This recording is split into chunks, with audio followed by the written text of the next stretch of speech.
છે Manmit picture private limited ને represent કરું છું. ક્યારે આવું વિચાર્યું નહોતું કે ક્યાંય આપણે બિઝનેસ કરવા માટે આપણે ક્યાંક ટ્રેનિંગ લેવી જોઈએ. તો પેલું વહેલું જ મેં એમનું સેલ્સ માસ્ટરી જે વર્કશોપ હતું એ અટેન્ડ કર્યું હતું. એટલે ત્યારે મને પહેલી વખત ખબર પડી કે બિઝનેસ કરવું હોય તો એના માટે આપણે કંઈક લર્નિંગ લેવું પડે.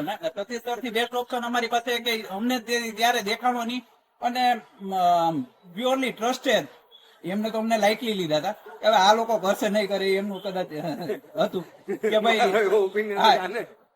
મારે પુલ હાલતું હોય તો એટલે એ જયારે પુલ હાલતા હતા ને અમે ડાયરેક્ટલી અપ્રોચ કર્યો અમારી કંપનીને કન્સલ્ટ કરવા માટેનો.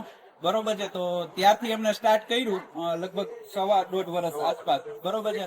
અત્યાર સુધી કન્ટિન્યુ અમારે દર ગુરુવારે વીકલી મીટિંગ હોય અને મોસ્ટ ઓફલી self analysis, work audit sheet, totally policy, leave policy, HR policy, totally હરેક નાની બાબતની અંદર ક્યાંય પણ હેડિક આવે તો એના માટેની પોલિસી.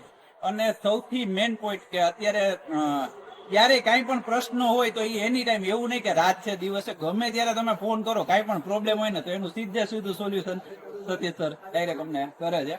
ને સૌથી મોટી એક વાત એક ગુણ એવો છે એનામાં કુદરતી એક આમ આપણે એને જોઈએ તો એક ઉર્જા જેમ અમને કીધું તો એક ઉર્જાની વસ્તુ તો છે જ પણ પોતે પ્યોરલી સત્યમાં હોય ને તો એનાથી આપણે ખુદ ઇન્સ્પાયર થઈ જાય છીએ.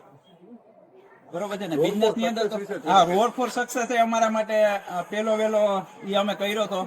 ભાઈ હતા શિવલાલભાઈ સાથે. બરોબર છે. પછી સાવનભાઈ એની અંદર અમારો ખૂબ જ સારો એક્સપિરિયન્સ રહ્યો.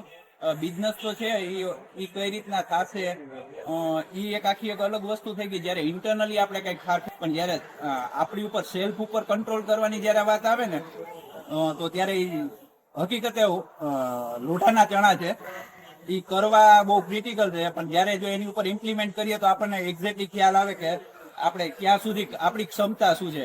ટૂંકમાં કહે ને સ્ટ્રેચ કરવાની તો એ સ્ટ્રેચ આપણે ત્યારે કરી શકીએ પણ એ એક્ઝેક્ટલી આપણે ધારીએ તો. બરોબર. Thank you.